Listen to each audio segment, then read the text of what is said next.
Well, how about that, Rube? That was a heck of a game by the Eagles. It was really impressive stuff, and it's really been a long time, and we talked about this since we saw them just play really, really well in all phases against a good team, and the Bengals are a good team. Uh, the Browns, they won it, that was great. The Giants, they blew them out, that was great, but this is, I think, a signature win in that, they were able to and look, they've been on the road now, a as have you, 5 times in 7 weeks, and it's not an easy place to be. So to get to 5 and 2, to win 3 in a row, to beat that team, that quarterback, uh, after going down 7-0 in the first few minutes, I thought it was a really super impressive win. It absolutely was. This is the Eagle Eye podcast presented by Nissan. He's Ruben Frank. I'm Dave Zangaro. Final score on this one 37-17, back to back 20-point wins for the Eagles. This one, like you mentioned, though, it's a bigger deal. The Bengals are a legitimate team, a legitimate offense, a really talented quarterback. No T. Higgins in this game, but still Jamar Chase on that other sideline. This is a football team that's not just good, but desperate for a win. And the Eagles just came in here. Wasn't the best start again, but they got it together. And man, they played well in all three phases. Yeah, that first drive, 70 yards, and you think it's gonna be a long day, 70 yards, 17 plays, 10 uh, minutes. 10 minutes, and yeah, it's funny, Eagles, they didn't score in the first quarter, they barely had any opportunities in the first quarter because that drive was so long, but then you look at how the defense responded, and I think this is something that's really becoming, a I guess, a real hallmark of Vic Fangio's defense is the adjustments that they make along the way. They were 6 for 6 on 3rd down on that drive, and then they were, 4 for 9 the rest of the game. They had more first 3rd down conversions on that first drive the rest of the game combined. I thought they tightened up the coverage. They started getting a little pressure. I thought it was a big day for the secondary. I thought the secondary was terrific. And as after that first drive, what was he, 11 for 12 on the first drive, I believe? So the rest of the game, I'm trying to do this as we speak. The rest of the game, he was 15 for 25. So he was a lead on that first drive, and they really didn't give him a lot of easy throws after that. His longest completion, Burrow, that is, in the second half was 13 yards. So the way that game started for the defense to tighten the screws after that was really impressive stuff. Yeah. The most complete win of the season, all three phases. Offense, uh, again, not the best start, but they were get a field goal early and they got some momentum going. I thought Jalen had his best game. The offense in general looked pretty good. Kellen Moore ended up having a nice game after some early weird calls, and then defensively so good. Special teams, no disasters. The best all around win of the season by far. And this is a game where I said we'd learn a lot about the Eagles on Sunday, and we did. We found out that okay, yeah, all of a sudden this team might be as good as we thought they could be at one point. It just took a while to get there, and you think about what they've overcome. I mean, that Falcons game, to blow that lead in the final minutes, to get just annihilated in the first quarter and a half in Tampa, down, I think it was, what were they, up 24 nothing. Eagles had 0 net yards. The whole distraction from Nick at the end of the Browns game, that's a lot for a team in the first few weeks of a season.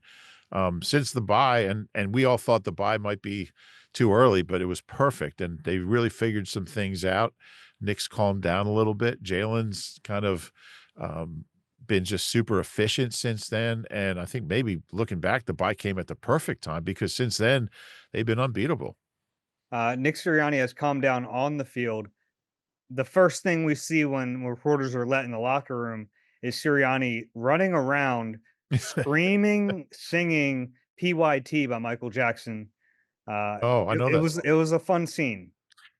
Yeah, and that's fine. Showing energy and enthusiasm is fine in the locker room, but, yeah, not in the final seconds of a game with the fans. So, I don't wanna revisit that, but, I look, he's a good coach as long as he's in his lane, and he knows how to get a team to play hard, he knows how to get a team to believe, he knows how to get players to believe in themselves, and we're seeing that. I mean, 5 and 2 is 5 and 2 coming off 3 straight playoff seasons, so they've had their ups and downs, but I think the conversation, it wasn't that long ago, was when's Nick getting fired? Now it's like, when's he gonna get an extension? Might be the next conversation. Um, But it's good to hear that, and that's genuine when he runs around and does that stuff. It's coming from a very real place, and it's who he is, and the players love that. Yeah, they absolutely do, and I thought it was a good game for him too. I thought the coaching staff had a nice performance. We can go through this game. We can go through offense, we can go through defense, we can go through special teams. We'll kind of just go down in the order. Um, but we'll start with the offense because it was kind of a weird start. Like you mentioned, they didn't have any first quarter points, but in this game, you don't even like hold that against them. They got the ball so late in Yeah. the first quarter, but in a way, it's kind of fun that that storyline gets to continue. Uh, but after that, I mean, Jalen Hurts had one bad play in this game. I thought he was going to throw an interception to Oh, Kenny they want to Gainwell Gainwell? in the flat. It was an awful play. It was the Yeah, first turnover worthy play we've seen from him after the bye. But after that, I thought he was brilliant. I did too. He was aggressive, he spread the ball around, he got Calcaterra involved. I thought he was there was a precision in his game, and I was trying to find the right word. I just thought he was very precise. I thought his mind was working quickly. It looked like he was processing things quickly and delivering the ball quickly and, spreading it around and just making good decisions, and 4th straight game without an interception, 3rd straight game without a turnover. Eagles are now 20-6 when he doesn't turn the ball over since he became a starter in 2020. That includes his first year. So, uh, he figured something out during the bye week, and I really liked the variety of passes he was throwing. We saw the mid-range, and that's something I wrote about in my obs on Saturday. They were second to last in the league in completions between 5 and 15 yards. So, like, there's a lot of short stuff and a lot of long stuff, but that's like the lifeblood of a passing game is those like the Bengals did on their first drive. Everything was 5, 6, 7 yards. You move the sticks, you get into a rhythm, and we just haven't seen that. And I thought he did a good job getting the ball, a lot of them to AJ. They didn't have to be go routes, just kinda get 8 yards here, 10 yards there, 12 yards there, and they finally got some drives together, moved the chains, kept their defense off the field, and, I just thought Kellen did a really nice job mixing in the run and pass and just a variety of different kind of plays, and I like that he sticks with the run. They weren't shutting Barkley down, but he was in the first 3 quarters, he was averaging 3.4 yards a carry. Yeah. So there He was had 35 yards at halftime. 35 yards at halftime, and, he j they if he's the kinda guy that, man, if you give him 20 carries, by the end of that game, he's gonna be hammering you, and I think he had 57 yards on the last drive. I think he had more yards on the last drive than on every other drive combined, and they knew they were gonna run. He just seems to get stronger as the game goes on, and he wears defenses down. There's real value in sticking with the run when you have the ability to, when you're not losing by 17 points or something. So, he's just so good. I mean, it didn't even seem like he was having a good game. Next thing you know, he's over 100 yards again and 4.9 per carry, without a big long run. So, I really like the concept of the offense. Jalen had some nice runs mixed in there. Um, Final rushing stats are never going to look good for Jalen because he had a couple kneel downs and the tush pushes. Obviously, he's going to get a yard or two, but he had like 5 really nice runs, a couple first downs. I just thought it was a real variety of things that we saw in offense. Too bad Shipley got that touchdown taken away because that was a nice one too. Um, I like what I saw from Kellen and from Jalen. This is Jalen's easily his best game since the Super Bowl season. Yeah, and I know he's not facing Joe Burrow, that they're not on the field at the same time, but yeah, it's gotta feel good to outduel one of the best quarterbacks in the league, and he was asked about Burrow after the game. I don't know if you saw that, and he Yeah. basically said, like, I have high expectations for myself too," like, and he should. I thought this was a real nice signature game from Jalen Hurts. Yeah, I did too, and it's been a while. It's been a long time coming. My bold prediction today that we do on the postgame show is that Jalen will have 300 yards, no interceptions, and at least 1 passing touchdown because I really felt like he was building toward this against a good team.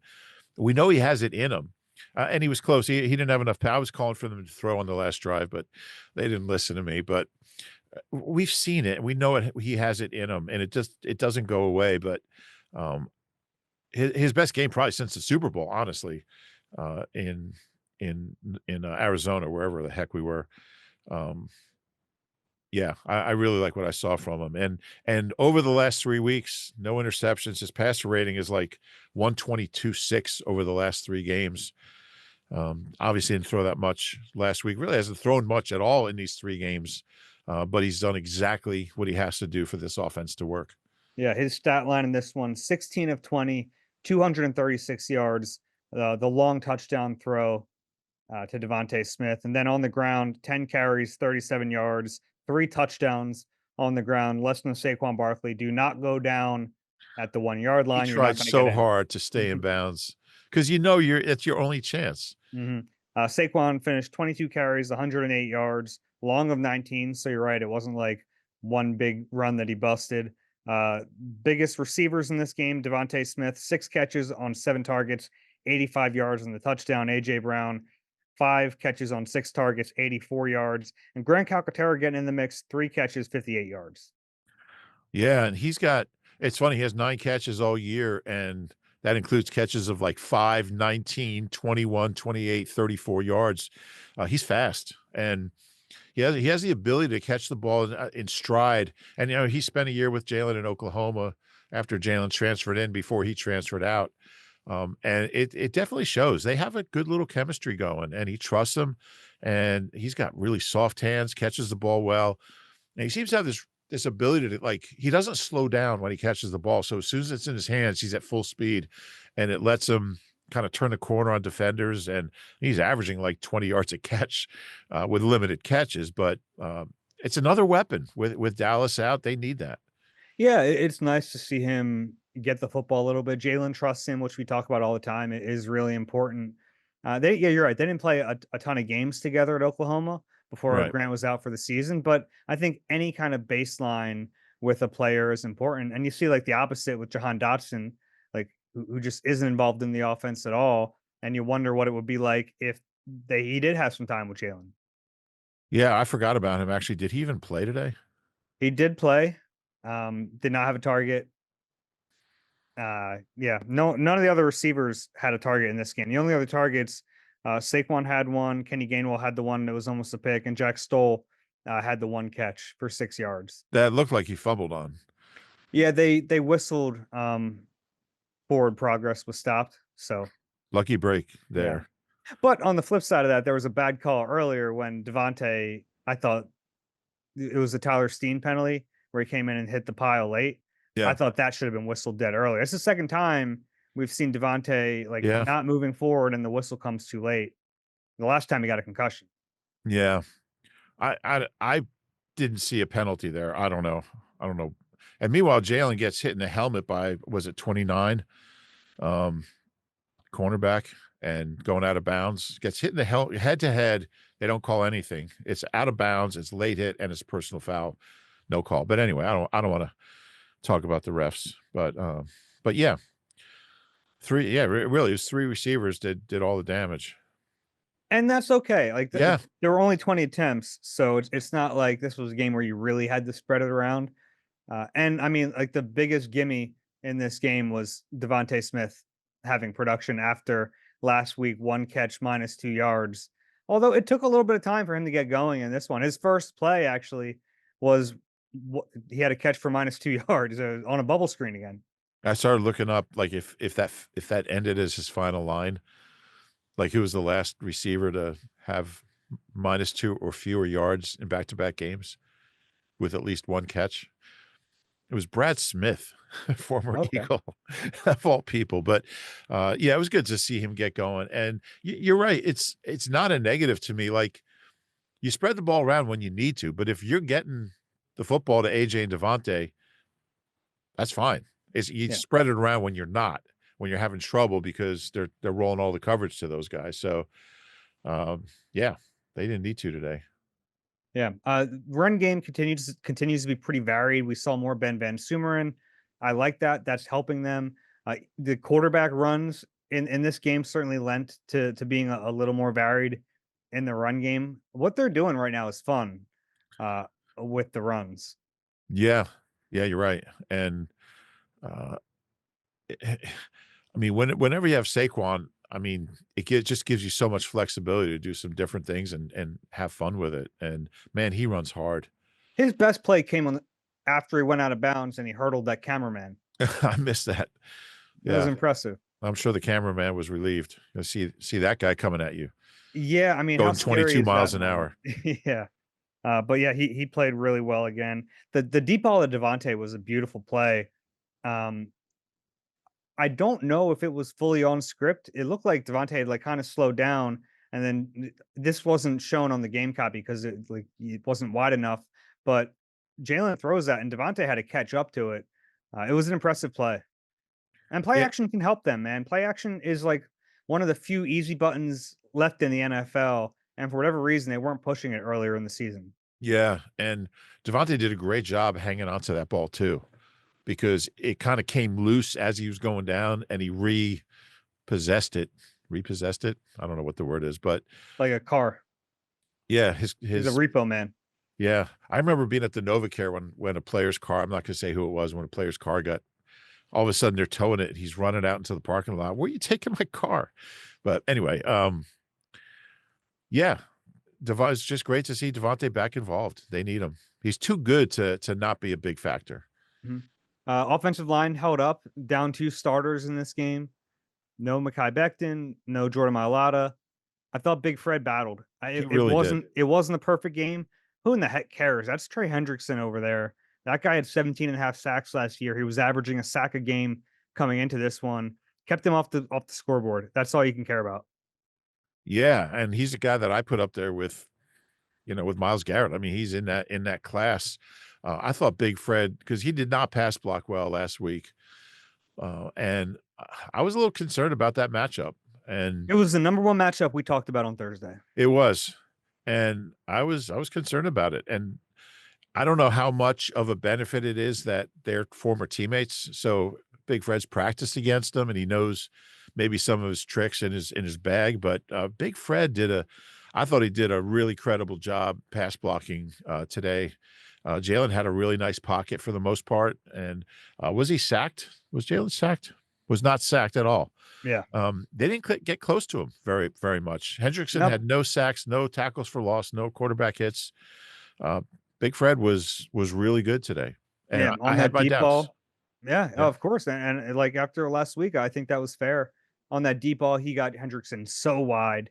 It was a great play. After the game, I got a chance to talk to Fred Johnson. He had the Trey Hendrickson jersey. They swapped after the game. Hendrickson wrote a nice little message there about respect being earned.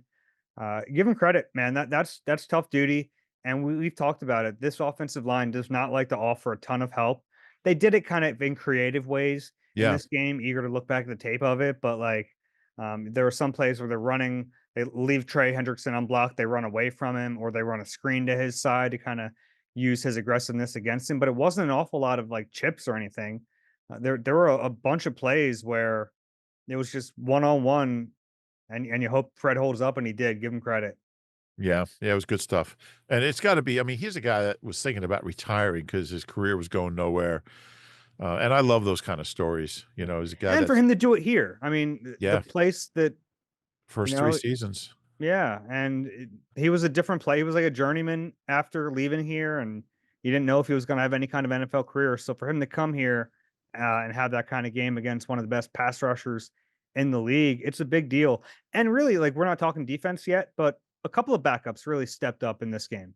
Yeah, and we'll get to, I mean, Isaiah Rodgers certainly was one of them, but, we've said this before, but Jeff Stoutland's ability to get backups ready is remarkable, and, we see it in training camp. He's out there, whether it's, you know, Nick Gates or Brett Toth or whoever it is, he's out there, undrafted guys, um, he's out there working with them and getting them ready to play, and a lot of them never play, but if they have to, they're prepared, and we talked, there's so many reasons that Stout is a hell of a coach. I mean, I think of a guy like Coyote, who Stout, he got a start here, and Stout treated him like a starter, even though he didn't even make the team. Now he's a starter somewhere. I forget where, Minnesota. Um, so yeah, he's a special guy, and the same goes for Steen. I mean, he was ready, and it's look, it's tough to Steen thought he's gonna be a starter all year, all summer, and he loses the job, and, it's easy to get down on yourself or be bitter, kinda not put in the time, but Tyler Steen did. To have 2 backups and score, was it 37 points? 37, yeah. Should have been 44.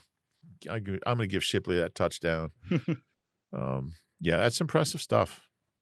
Yeah, it definitely was, and, yeah, man, and give credit to Lane Johnson too, because he got banged up Wow. in this game, comes out for one play. I saw him after the game. He didn't get a chance to talk to him, but he had like his lower leg with ice on it, so he was hurting. But uh, they needed him to stay in, and he did.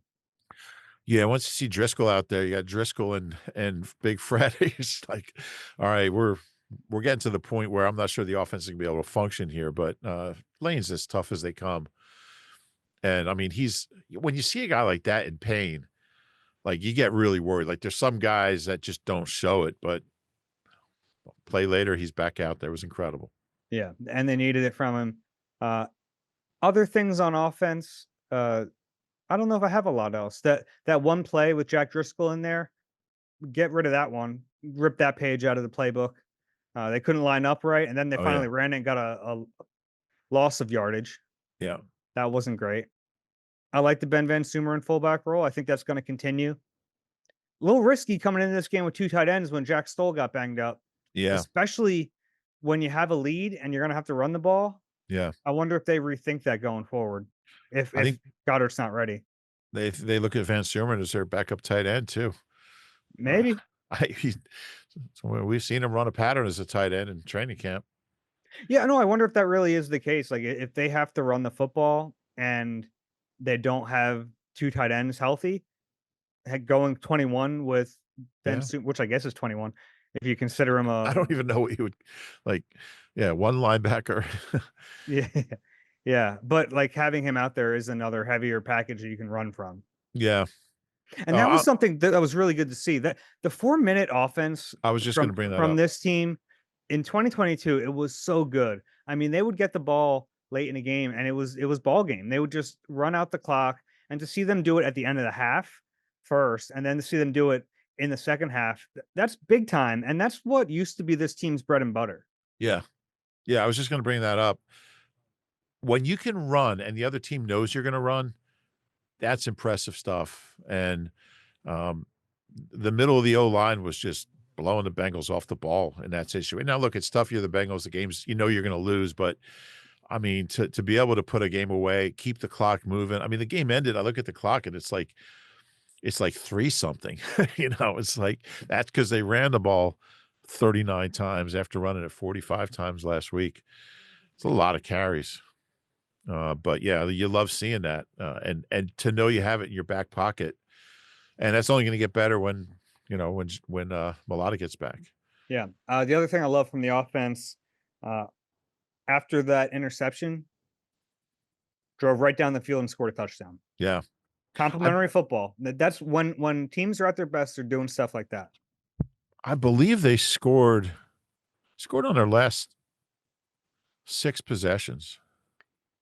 Yeah, so, here were their drives in this game that they only didn't get points on one drive. That was the punt, in the second possession of the game, but it went field goal, punt, touchdown, touchdown, field goal, touchdown, field goal. No, you missed a touchdown there. They scored 3 straight touchdowns after the punt. I thought I said 3, didn't I? No, you said touchdown twice. Okay, yeah, field goal, punt, touchdown, touchdown, touchdown, field goal, touchdown, field goal. Right. And the Bengals was the opposite. I mean, they did score that touchdown early in the second half, but they 70-yard touchdown, then field goal, missed field goal, end of half, touchdown, downs, interception, fumble, end of game. They didn't punt once. Man, what's funny? The last time the Eagles had 2 turnovers in a fourth quarter, you probably looked this up. I didn't. It was in 2022 at Pittsburgh, and the 2 turnovers were Javon Hargrave forcing a Kenny Pickett fumble on a strip sack, and Chauncey Gardner-Johnson intercepting Kenny Pickett. So, Kenny Pickett's been on both sides of the last 2 Eagles fourth quarter multiple turnover fourth quarters.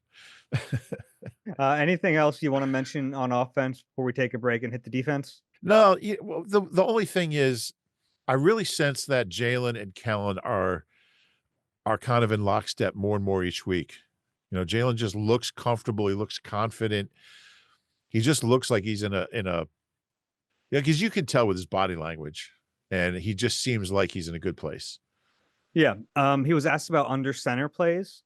He seems to like it, and it worked in this game. So it was nice to see them under center a little bit. And Yeah. not that you can't run like play action out of pistol or shotgun, but I think it really does help when you're under center a little bit. It kind of lends itself to it. And I think that we talked about it, but I think that can be big for this offense. No targets for him, but Anaya Smith made his NFL debut, was out there on offense a little bit, so got his feet wet. Yeah, it'd be good to see somebody kind of rise from the pack in that second group of receivers. Yeah, ideally it would be Jahan Dotson, but I don't think that's working out too well. yeah. The only other thing on offense, I don't understand at the end of the game they put the backups in, but left Jalen Hurts out there. That surprised me. It was just kind of strange. I don't understand. And They I might wasn't in there for Nick Sirianni, so I don't know the answer to it. But that seems strange to me. Yeah, same. They might have seen my Kenny Pickett stat, fourth quarter turnover stat. So just like, and they weren't going to pass, so he wasn't going to be, put in harm's way. But Yeah, but one fluke play and it's I not am worth with it. you. Yeah, I was trying to understand their thought process, but yeah, that was weird. yeah, yeah. Whenever they put the backup O line in, they normally yank him immediately. So that was strange. I just think Jalen needed some reps with Nick Gates, Darian Kennard. All right, let's take a break, and on the other side, we'll talk defense and special teams. You deserve a car that thrills you, a car that puts goosebumps on your goosebumps. At Nissan, we got everything from turbocharged SUVs to 100% electric vehicles that'll make your heart beat faster. Experience the thrill for yourself and shop your local Nissan store at nissanusa.com today. Celebrity cook Steve Martorano brings his Italian American cooking back home to Philly. Enjoy Martorano's Prime at Rivers Casino and Steve's famous meatballs with Sunday gravy, prime steaks, and more. Make reservations at Martorano's Prime on Open Table. All right, we're back on the Eagle Eye Podcast presented by Nissan. Ruben Frank, Dave Zangaro. Rube, the defense. That first touchdown drive, I'm thinking, uh-oh, this isn't good. Sure. Now they're playing a real offense, and they gave up a 10-minute touchdown drive, which is like unheard of in the NFL. But man, they turned it around. They did, and I really liked what I saw from the defense. Look, they played really well against the Browns, really well against the Giants. But you look at the level of competition, you look at the quarterbacks they were facing. This is a big time offense. I know they didn't have T. Higgins, but they still have Burrow. They still have Jamar Chase, who I put up there with AJ Brown, CD Lamb. Justin Jefferson is one of the best in the league. And man, I was so impressed. They looked fast. They were physical. They tackled well. They actually got a couple takeaways. They actually had the second longest streak in NFL history of consecutive games without multiple takeaways. So all those things are good. They didn't have a ton of sacks. Nolan got another one, which was good. But It ended up being split between him and Milton. oh, was it? Mhm. Milton finished. I would have given it all to Nolan, and that's what I have in my obs. But we'll, we'll see what happens there. But I mean, I just thought they looked. I don't know if I've ever seen a personnel change have such an impact as Cooper DeJean going in there. I mean, what he's able to do is his third game of his career that he's played on defense. I mean, the fourth down play was incredible on Chase. I mean, that was the biggest play of the game for me. He's so confident. He's always in the right place. He's physical. He's fast. I mean, he looks like a stud out there, and dropped the interception. That was terrible. That can't happen. Both these rookies are kind of snake bit with trying to get their first INT. But he's made such a big difference. And then you see some of the other young players really, I mean, Nolan Smith making an impact. You mentioned, or you alluded to Isaiah Rodgers. For him to be so locked in, was that his first snap after Slay went out? I guess he finished the previous drive. Yeah, it wasn't his first snap. Yeah. But I mean, he's a guy who didn't play last year, wasn't even in a facility. And had played something like 40 snaps all year coming in. For him to be ready in that moment against that receiver in that situation and make that play, and then for CJ to be heads up and, like, I didn't even see the ball. All of a sudden, I was sitting there with Jaws, and we're watching the game, and they start running to the end zone. I'm like, "What are they doing? They're running to the wrong end zone." We didn't know that CJ had the ball. You couldn't see it on the TV copy, and all of a sudden, they show the replay very slowly, and somehow CJ ends up with the ball. It was the kind of play they just haven't been making on defense lately, and for Cooper to make it or I'm sorry, for Isaiah to make that play right after he came in for Slay was really, and I mean, gosh, these guys have such great stories. It was suspended all last year for illegal sports betting or not illegal, for breaking the league's policy. And he finally gets a chance to go out there and makes that play. It was really cool. But defensively, they're just sound. I thought their coverage was excellent throughout the game. Yeah.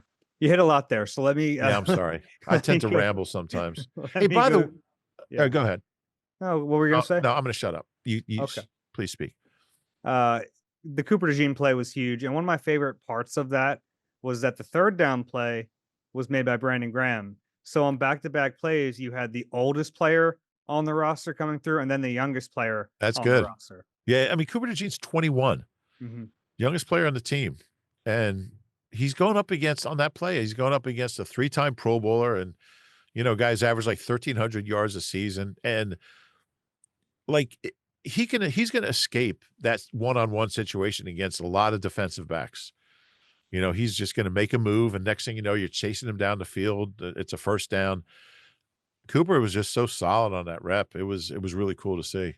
Yeah, the physicality he plays with has, like, completely given this team a different defensive identity. Yes, I Like, agree. there was also the one at, like, the 5-yard line where he's coming across the field, and it's a tough play. He, like, yanks down the guy by the back of his jersey. These are plays that, and no offense to Avonte Maddox, 'cause he was a good player here for a long time, but this defense just has a completely different feel with Cooper in there, and I really think it's his physicality. Yeah, I agree. I mean, he's such a sure tackler. Um, and I'm convinced that if he hadn't gotten hurt in camp, he would have started the season in the slot. Um, and who knows what would have been different, but I give Vic credit for making that move when he did. It's got to be hard to take out a guy who's been here since, I mean, not that Vic's been here since 2018, but Avante's an established veteran guy, and man, that move has paid off. And I think you're right. I think the way he plays definitely rubs off on the defense. I mean, he plays the game the way you're supposed to. He looks like a first round pick to me. They kind of drafted 2 first-round defensive backs this year. Yeah, and I think they viewed him like that. They when they were doing their work on Cooper DeJean, I don't think they would have been shocked if they ended up taking him in the first round.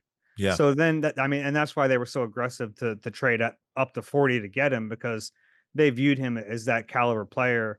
And it's been so much fun to watch these two guys play. I had that big story about them this week. I didn't jinx them, so I feel good about that. But man, they're playing so well. And you brought up Isaiah Rogers. I had a chance to catch up with him after the game about that play in particular. Yeah, he said he was initially going to try to one hand it, and then when he realized he couldn't, he saw CJ and batted it to him. It's something they work Wow. on. Yeah. So that was Now actually okay. I didn't that's know what he it was said. Yeah.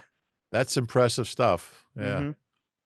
And we have no way to know if that's true or not, but he said they do work on tip drill and that sort of thing.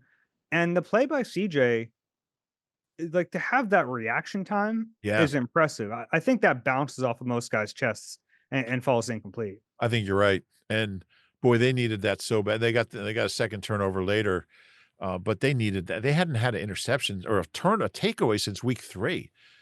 We're in week 8 in game 7, but it's hard to win when you're not getting takeaways. So to get 2 in the fourth quarter off that quarterback or off that team is just much needed. Because look, if this team's going to make a run at something and be good teams, you're going to have takeaways. You can't beat good teams consistently without them. So that was definitely a good sign, and certainly I guess the Quinyon one wouldn't have counted. He was out of bounds if he did catch it, but Cooper's, I mean, that was right in his hands. So They have the guys to do it. CJ certainly gets a lot of picks. Slay, when he's healthy, gets not lately, but gets picks. Their He had a last nice play in the end zone today, the big He pass sure breakup. did. Yeah. Yeah, that was really good. 24 sacks in a row without a takeaway. So at some point they're going to get a strip sack and get the ball back. But a lot of really encouraging signs from the defense. They've allowed 640 yards their last 3 games. It's the second lowest total from a 3-game span since 1992.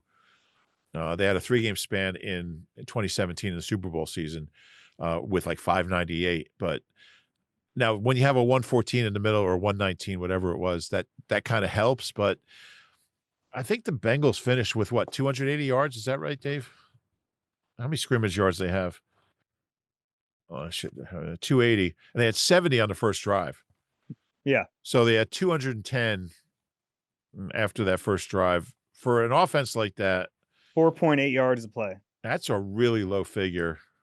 Really good stuff. The defensive line, like you And they're mentioned. so young. Yeah. They're the youngest defense in the league. They're only going to get better. Yeah, I think the individual players are going to get better, and we're also seeing them look more comfortable in this defense the longer we get into the season, and that wasn't completely unexpected with this Right. defense. So it kind of makes sense that it's gone this way. Has it happened a little faster than you expected? Um, I don't know. It has for me. Probably not. I mean, we're in week 8. It's not like it's super early in the season. No, it's not early in the season, but I mean, I didn't think they'd be at this point where they've held 3 straight teams to what, 9, 3, and 17 points. For me, they're ahead of schedule, but it's impressive to see. Yeah, Nakobe Dean, after the game, someone asked him, if we were to tell you guys were going to hold that offense to 17 points, what before the game, what would you have said to that? And he said, "Y'all think we're going to give up 17?" So it's like they're pretty confident right now. Yeah. Yeah, they should be. The defensive line, like you mentioned, didn't get a ton of pressure on. Well, I shouldn't say pressure. Didn't get sacks on Joe Burrow, just 1 sack. But man, they were good against the run. There was nothing. Yeah, they were. What was the final number? I thought they were. I'm sorry about the sound here of my final game book. Averaged 2.9. So they were 20 for 58. You could see early they wanted to run the ball. Their longest running play was 8 yards, and that was a scramble by Burrow. I was surprised they ran so much early. Looked like they really wanted to establish that. But Burrow really, as far as the pass rush goes, I mean, Burrow was getting rid of the ball quick and didn't throw a lot down the field. I mean, second half, like by then, I think the pressure was getting to him, and he didn't throw anything longer than like 13 yards the second half. So they didn't get sacks, but I thought the pressure. I think Sweat had a couple good pressures. Jalen Carter had one. Burrow is definitely feeling pressure. Yeah, a little bit. And this is also where like the coverage plays a role too. Sure, coverage was really good. Yeah, I agree. I and Gasecki hurt them a little bit. How did he catch that ball? The one across the field, the crosser. Yeah, I mean, Yeah, that was unreal. And it was great placement by Burrow. He's gonna make some plays. yeah, And the 3rd and 22, like I mean, that was incredible. yeah. But for the most part, they held him in check. Yeah, the 3rd and 22 was a little discouraging, but yeah, they only got a field goal on that drive, so it didn't come back. But I think it was the longest conversion, the longest 3rd and X conversion. I looked it up and I don't remember. So you have to read my 10 observations. Okay, Sorry, good. been a long time. Yeah. And they were so bad on 3rd down early in this game. Yeah, That opening drive, not only was it a little demoralizing, but they were out there for a really long time, and you're worried about fatigue with all these guys. So yeah. to give up that drive and then come back and play the way they did the rest of the way, that was great. Yeah, and the Bengals are trying to use that short passing game, which is generally pressure proof. You're getting rid of the ball before the pressure gets there. But the Eagles didn't give them those balls. I mean, I thought the corners were really good, and And CJ, I thought, had one of his better games. He just didn't see guys open. They didn't give him easy throws. Yeah. You know what? Since we talk about it all the time when they screw it up, we should give them credit. They've shored up their tackling. They really have. I mean, it was such an issue early in the year that we like every week we're like, how many missed tackles? Like 12, 15 missed tackles. I mean, they're a much better tackling team right now. Yeah, and when Jacoby tackles well, and, the team tackles well, I mean, because he's gonna be a guy who has an awful lot of those opportunities. I mean, he's gonna be in, like, 15 situations per game where he's gotta make a tackle. That's his job. But, yeah, I think they really have gotten a lot better at it. Um, it's something that they worked on, and, I mean, they don't go live. They don't tackle to the ground, but, they've gotten better at it, and I think Cooper has a lot to do with it. He's such a sure tackler. One of my favorite things about their tackling drills is now safeties coach Joe Casper gets tackled into the mat every day. And I know they're not like really hitting him that hard. And I know he's landing on a mat, but getting hit like 50 times a day By NFL football by players. NFL football players in pads like and helmets. He's gonna be I hope he's got a lot of Advil ready to go. Yeah. Joe Cooper was here, or Joe Casper was here and then went to Miami Mhm. last year and then came back this year. Yeah. Good So he coach. worked with Vic last year. Yeah. He's a safeties coach. Yes. We don't talk about Joe Casper enough. Does a good job. Yeah. And Christian Parker, who I talked to for the Mitchell DeJean story, has done a really nice job with the secondary. Yeah. I think they have some good position coaches. You know who's been impressive? Bobby King, their Yeah. linebackers coach, and they've Yeah. gone through a ton of linebackers coaches. They have. Their linebackers coach last year, a little uninspiring. Uh, they like Bobby King, and they're playing hard for him. It's amazing. They're getting pretty good level linebacker play out of a guy who's never done it in the NFL, who got injured last year, and a guy who's never done it ever. You're right. You're right. And that's probably a good story. And the other one I wanted to mention is Jamel Singleton because, and look, they've had some talented running backs, and I'm sure Saquon Barkley would be good no matter who his coach was. But you look at Jamel Singleton, he coaches Miles Sanders to a Pro Bowl, coaches DeAndre Swift to a Pro Bowl. And now Saquon Barkley's having like the best year an Eagles running back has had. He's got like 766 yards already. And just watching him work with the backs, you can tell they listen to him, they like him, and he makes them better. Yeah. Anything else on defense you want to hit? I don't think so.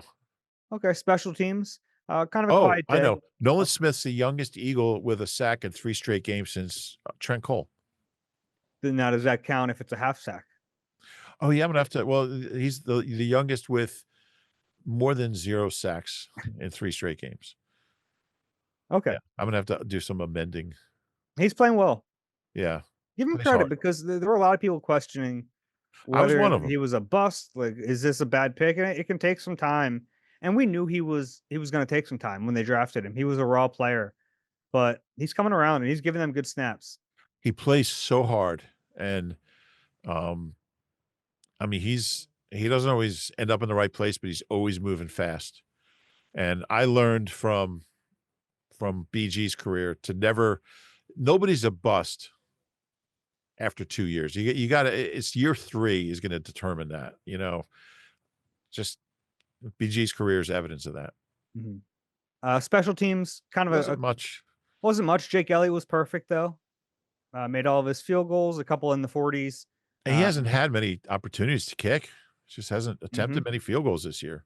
Yeah, made all of his point afters. This is, remember, a little bit of a revenge game for Jake Elliott. I know he's Yeah. played the Bengals since then, but they drafted him in the 5th round and then cut him back in 2017. Eagles signed him off their practice squad after Caleb Sturgis got hurt. Yep. Yeah. And Yeah, he's we been don't here ever talk. since. He's the best kicker in Eagles history. We don't talk about Jake Elliott very much because he's, unless he makes like a game winner or a 60-yarder, but I mean, he's just money. He hasn't missed from under 55 this year. And you feel like he's going to make every kick he takes. He doesn't, but you feel like he will. Yeah, no returns, no punt returns. They in didn't this punt. game. Bengals never punted. Yeah, the Eagles only punted once, just one punt in this game. in total, and it wasn't a great one. Braden Mann got 52 yards on it, but it was a touchback, so the net wasn't great. Yeah. And that's like the ones that he does at practice where he just stands there, he doesn't move, and he just boots it right to the 1-yard line. And it's incredible in practice. You'd I like to wanna see him see do him that in the game. I wanna see I'm gonna ask him about that. It's become a game that I play with a few of our fellow beat writers. As he's about to kick it, we try to guess which line it's going to land on. You know how to have fun like very few people. I think that's all I have. Yeah. You got anything else before we No, wrap it's this really up? it was a weird game special teams wise because there just wasn't anything. Gainwell had like a 30-yard kick return, but that's kind of like the average kick return used to be like 25. It's like 30 now. You just get back Yeah. to the 30. I should say they have a good kick returner on their side of things, and they held him down. Yeah, they did. They did a nice job. They cover kicks really well. He had a return touchdown last week. So Yeah, he did. He's fast. mhm. Um, yeah, I don't know. We'll talk about the Jaguars. They did lose. They was close. Um, but Doug Peters coming back. He's been back before. Shady will be honored at halftime. I think Oh, that's cool. they have all the Hall of Fame. Um, I guess the guys who were able to get here are out there at halftime, so that'll be kind of cool seeing those guys. And yeah, and we talked about this 4-game stretch, and they have a real opportunity to go 4-0 here now. Yeah, and we were saying like 3-1 would have been a fine outcome. Yeah, But you're right. If they go 4-0, and by the way, they're 3-0 since the Sirianni buzz cut. I think that's the reason all this is happening. But yeah, you'd feel really great about it. I love how he corrected somebody today. And he said, I guess you're gonna keep getting your head shaved. He's like, I didn't get my head shaved. I got a buzz cut. He's like, don't get that wrong. But yeah, they're definitely on the right track. They're trending upward. Uh, This was as encouraging a win. Boy, I don't even know. I mean, they won some games last year, but um, we would sit here and do the podcast and say, yeah, they won, but they just didn't do this or didn't do that, or it was, they were only up 3 in the fourth quarter. They beat the Dolphins by 14, but it was a tie game in the third quarter. To beat a good team on the road like this is something we haven't seen in a long time. By the way, the last time they won, you probably looked this up too. The last time they won by 17 or more points in back-to-back games on the road, 1966, against the Steelers at Pitt Stadium, which has since been demolished. And then they beat the Giants at Yankee Stadium, which is the new stadium. They actually kept they kept the infrastructure when they redid the Yankee Stadium like 20 years ago. But any case, it's really hard. They're 4-1 on the road. And I count the Packers as a road game. They're 4-1 on the road or neutral sites, and that's not easy to do. And the payoff will be 4 of the last 5 games are at home, and it's going to be a good opportunity for them to finish strong. Yeah, definitely the most complete win of the season. That Packers game was a good win against a quality opponent, but this was their best game. Yeah. If you have a question for us, it's eagle-eye at nbcuni.com. Looking forward to reading those on Tuesday. Again, that's eagle-eye at nbcuni.com. We're about like Cincinnati. I haven't been here since 2016. Nice little town. I like Cincinnati. Cincinnati. My journalism professor in college, Vern Edwards, was from Cincinnati. He called it, I guess the locals call it Cincinnati. Is that right? Yeah, Cincinnati. He would always talk about, when I got started in Cincinnati. Oh, you know what? I finally tried the Skyline chili thing. Yeah. What do you think? How did this happen? Yeah, I don't know. And I don't want to. It's a thing here. People love it. It's nostalgic. How did this happen? I And don't why do know. the people like? What's going on here? I mean, there's local customs everywhere, like culinary, local treats and stuff, but I don't get it. It remind you ever drink Malort in Chicago? It's like a No. gross liquor, Okay. but it feels like it's like an inside joke that they know it's bad and they drink it and they make fun of out of towners when they. Like to me, Skyline has the same vibe. Yeah. Like I we th- all know it's not good, but Yeah. I don't know. It was strange. What made you order it? I did a radio interview with a Cincinnati radio station on Friday, and the guy had asked if I had ever done the Skyline, and I said I haven't. So we got to give it a try. And he told me exactly what to order. So I ordered a uh, a a cheese coney, which was actually okay. That was better than what they call a three-way, which I didn't like having to order that at a counter. But that's what they call it, a three-way. It's the the spaghetti, the chili, and then the cheese was good. Yeah, not for me. I also went to the American Sign Museum. Oh, cool. It's pretty cool, like giant neon signs and Did the old. sign say you got to have a membership card to get inside? It did not. Anything else here? No, I got a lot of people upset with my, soliloquy about traffic and my journey down to the office on, Thursday, so I'll never do that again. I apologize. Did you? I didn't even see that. Yeah, people didn't like it. I wanted to real quick before we end this. Met a ton of Eagle Eye fans here in the stadium today. Cool. Like down by when I was doing my TV hits. So it was great to say hi to some of them. Walt from the airport, shout out Walt. Had a nice little conversation with him and his son. Uh, I always like seeing the Eagle Eye listeners out and about. Yeah, it's great, and we love you guys, and, thank you for listening and Yeah, and watching. if you love us, you know what to do. Please rate and subscribe wherever you get your pods. If you're watching on YouTube, please click the like button and subscribe there as well. Big win for the Eagles. We'll be back to talk about it on Tuesday. For Roob, I'm Dave. This has been Eagle Eye, presented by Nissan. We'll talk to you soon.